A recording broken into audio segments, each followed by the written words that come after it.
आंदोलनकारियों पर सवाल खड़ा नहीं होना चाहिए, यह सवाल यहाँ पे अधिकारियों पर खड़ा होना चाहिए और यहाँ की सरकार पर खड़ा होना चाहिए। हम तो लिखित आज फिर से सौंपे ज्ञापन में संलग्न करके दिए कि 12 सितंबर को देखिए अब लिखित तौर पर जो है कि ये साथ उन्हीं का भरोसा है। उस दिन भी वो भैया हम लोग का साथ थे और आज भी हम लोग का साथ है और पूरा भरोसा भी वो भैया हम लोग को दिला रहे कि हम लोग का काम आगे भी रहेगा। और अधिकारी जब बोल रहे हैं कि इसको करेंगे, लिख के भी नहीं दे रहे हैं, तो ऐसे अधिकारी पर तो कार्रवाई होना चाहिए।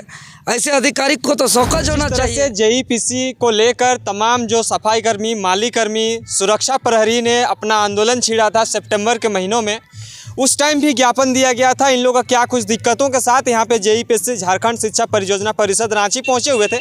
साथ ही में आज देवेंद्र नाथ महतो के साथ साथ जितने भी यहाँ पे कार्यरत थे उन लोग भी आए हुए हैं। हम जानने का प्रयास करेंगे कि क्या कुछ मामलों के साथ यहाँ पे झारखंड शिक्षा परियोजना परिषद आए हुए थे और इन लोग का जो मांग था, जो कुछ भी इन लोग दिक्कतों को लेकर यहाँ पे आए हुए थे, इन सब का बात कितना तक सुना गया और अभी तक लगभग विगत 3 महीना बीत चुका है, कितना तक हो पाया है, सबसे पहले जानने की कोशिश करते हैं। कुछ दीदी लोग हैं। दीदी सबसे पहले जोहार, नमस्कार।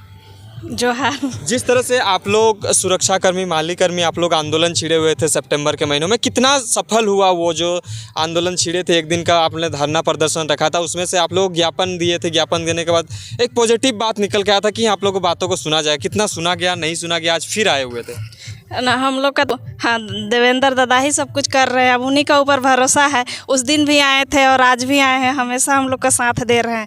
अब हम लोग का नौकरी इन्हीं के हाथ में है, यही बचा सकते हैं। अच्छा, मतलब क्या काम करती हैं आप वहाँ पे? जैसे आदसी उत्कृष्ट विद्यालय में जैसे आप लोगों को रखा गया, तो आप क्या करती हैं वहाँ पे? साफ सफाई का काम करते हैं। हाँ। तो अभी आप कर रही हैं कि नहीं कर रही हैं? कर रहे हैं। कर रहे हैं ना? हाँ। पैसा वैसा मिलता है? पैसा बहुत दिन के बाद में मिलता है। 3 महीना 4 महीना हो जाता है तब 1 महीना का पैसा मिलता है और वो भी कट के मिलता है। पूरा पेमेंट नहीं मिलता है। सही टाइम पे नहीं मिलता? सही टाइम में भी नहीं मिलता और पेमेंट भी काट के देता है। अच्छा, वार्ता जब हुआ था आप लोग का, बात जब वहाँ पे कर रहे थे, वहाँ से VC वगैरह से मिले थे, तो बात तो आया था ना कि इस तरह का प्रॉब्लम है। हाँ। तो आप रखे थे तो क्या बोला गया था? वो बोला गया कि 1 महीना के अंदर में आपको सब कुछ दिया जाएगा, पेमेंट फुल दिया भी जाएगा, सब बोले थे, और आप लोग का अस्थायी किया जाएगा, ये भी बोले थे। अभी सुनवाई तो नहीं है। अब बहुत बहुत धन्यवाद। आप लोग जिस तरह से आंदोलन बहुत लंबा चला था, आप लोग का पूरा दिन भर चला था उस टाइम पे, अभी फिर आप लोग ऑफिस आए हुए थे देवेंद्र दा के साथ, क्या कुछ कहिएगा? क्या कुछ मामला था जो आज आए हैं? हम लोग वही सोच रहे थे कि अगर काम भी आगे अगर मिलेगा तो अच्छी बात है। क्या है कि हम लोग उतना दिन काम किए हैं और अभी कहाँ जाएंगे बोल के सोच रहे हैं। अगर हम लोग का दादा अगर कर देगा तो ठीक है बोल के सोचे हैं। इतना फिर नहीं करेंगे तो फिर और कहाँ जाएंगे? अच्छा नहीं लगेगा, काम भी नहीं मिलता है आजकल जल्दी से, दिक्कत होता है। दीदी थोड़ा सा इधर आइए। आप लोग जिस तरह से उस टाइम पे आंदोलन किए थे, आंदोलन का कितना पॉजिटिव बात निकल के आया? अभी फिर आप लोग यहाँ पे जेईपीसी के ऑफिस आए हुए थे, किन किन मुद्दों के साथ यहाँ पे आए थे और आप लोग का जो कुछ भी बात रखे थे वो पूरा हुआ कि नहीं हुआ? कि आंदोलन का कोई असर दिखा कि नहीं दिखा आप लोग का उस टाइम का? अभी तक तो हम लोग को ऐसा जो हम लोग मांग रखे थे वो सब चीज़ का तो अभी तक नहीं हुआ है।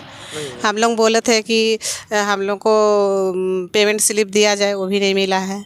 उसके बाद बोले थे कि हम लोग का जितना पैसा मैंने वो लोग काट के रखा था, जो तो पेमेंट होता तो देता नहीं था, तो वो सबको एक बार में क्लियर करके देगा बोला था, उसका भी तो अभी तक कुछ नहीं है।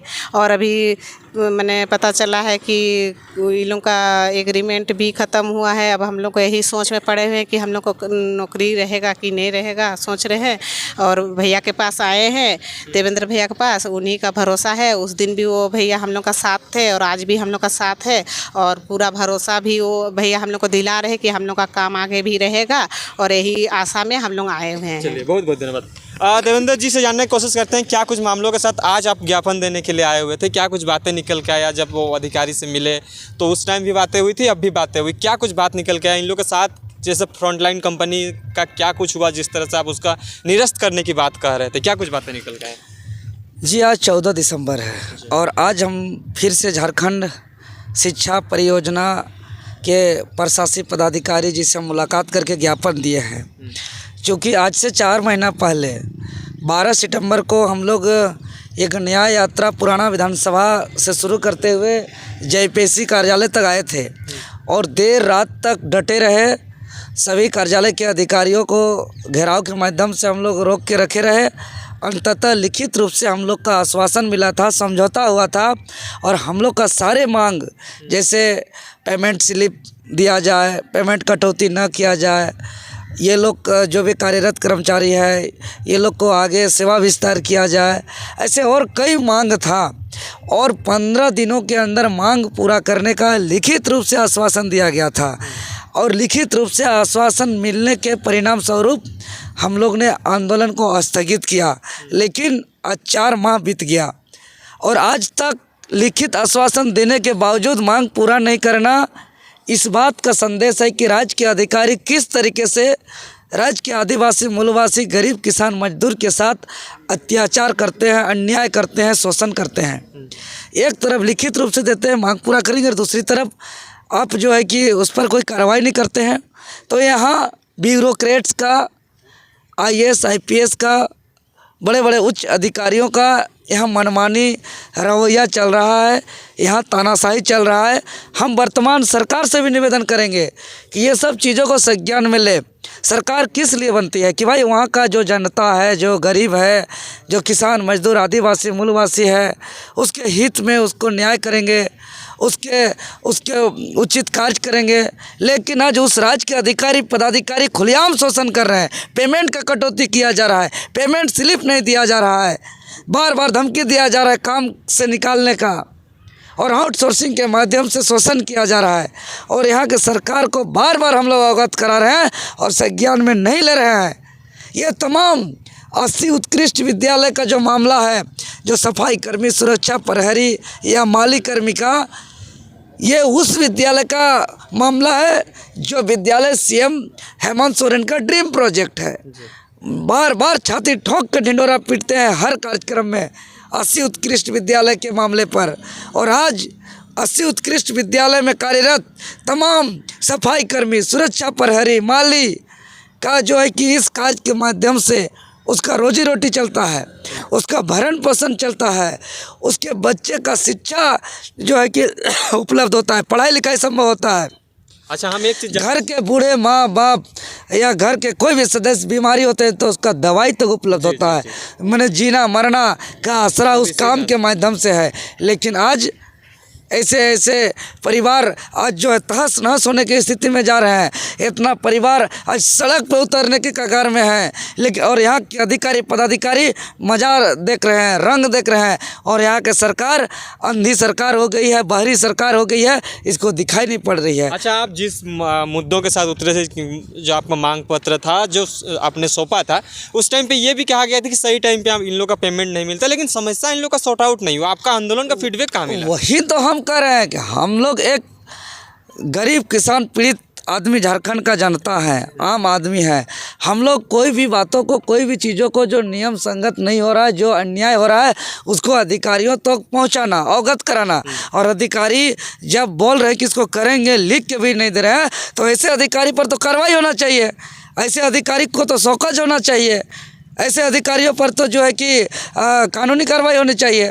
सरकार को संज्ञान लेना चाहिए। और सरकार अगर संज्ञान नहीं लेती है, सरकार अगर अपने राज्यवासियों के साथ अन्याय हो रहा है और सरकार मौन है, मतलब सरकार भी मिलीभगत से हो रहा है, तो फिर राज्य के जनता त्राहिमाम है। ये तो खट्टी झारखंडी है, आदिवासी मूलवासी हैं और इनका ये ईमानदारी खून पसीना जो बहाते हैं उसके बदले उचित दाम मांग रहे हैं। और जिस शर्त पे ये लोग का नियुक्ति हुआ था कि जिस वेतन के शर्त पर, जिस नियम के शर्त पर, उस नियम को अगर पालन नहीं किया जाता है, और ये तो आंदोलन का तो ज़रूरत ही नहीं होना चाहिए जी, लेकिन आंदोलन कर रहे हैं और लिखित देने के बावजूद भी अगर पूरा नहीं कर रहा है तो ये आंदोलनकारियों पर सवाल खड़ा नहीं होना चाहिए। यह सवाल यहाँ पे अधिकारियों पर खड़ा होना चाहिए और यहाँ के सरकार पर खड़ा होना चाहिए। आपने तो दबाव बनाया था ना कि आपका जो मांग पत्र था वो सौंपे हुए थे, फिर अरे दबाव बनाने के बाद लिखित दिया, हम तो लिखित आज फिर से सौंपे ज्ञापन में संलग्न करके दिए कि 12 सितंबर को देखिए। अब लिखित तौर पर जो है कि ये 7 मांग पूरा करने का लिखित रूप से आश्वासन दिया था, 7 मांग पूरा नहीं किए। बात अगर नहीं सुना गया तो इसको लेकर आगे क्या करिएगा? आगे आज फिर से हम लोग ने वार्ता किया है। वार्ता के बाद उस कंपनी पर कार्रवाई का सीधा मांग किया कि भाई ऐसे चोर कंपनी, ऐसे तानाशाही रवैया, लूट खसोट खून चूसने वाला कंपनी झारखंड में नहीं चाहिए। क्योंकि झारखंड के लोग बहुत सीधा साधा भोले भाले होते हैं और झारखंडी लोग के साथ इस तरह के साथ अन्याय करने वाला कंपनी राज्य में ज़रूरत नहीं है। और ऐसे कंपनी को ख़त्म करने का आज बात कहे हैं। और जो कंपनी कटौती किया है पीएफ का, वेतन का, और जो पेमेंट स्लिप नहीं दे रहा है, बहुत जल्द से जल्द आपका 18-19 के तारीख के आसपास बहुत जल्द हम लोग सर्वसम्मति से JVKSS के रांची जिला के कमेटी से, केंद्रीय कमेटी से और तमाम जो है कि भुक्तभोगी से हम लोग बात करके एक सर्वसम्मति से डेट तय करेंगे और अनिश्चितकालीन के लिए JEPC के जो एजेंसी है फ्रंटलाइन प्राइवेट लिमिटेड कंपनी को तालाबंद करने का काम करेंगे। चलिए, बहुत बहुत धन्यवाद। जिस तरह से JEPC का मामला था, 80 उत्कृष्ट विद्यालय में जिस तरह से सुरक्षा कर्मी, माली कर्मी, तमाम लोगों को वेतनमान में जिस तरह से डिले हो रहा है, उसको लेकर इन लोग संज्ञान में देने को लेकर यहाँ पे आए हुए थे। इनके बातों को कितना सुना जाएगा, ये देखने लायक बात होंगी। बने रहे हमारे साथ, देखते रहिए जोहार, नमस्कार।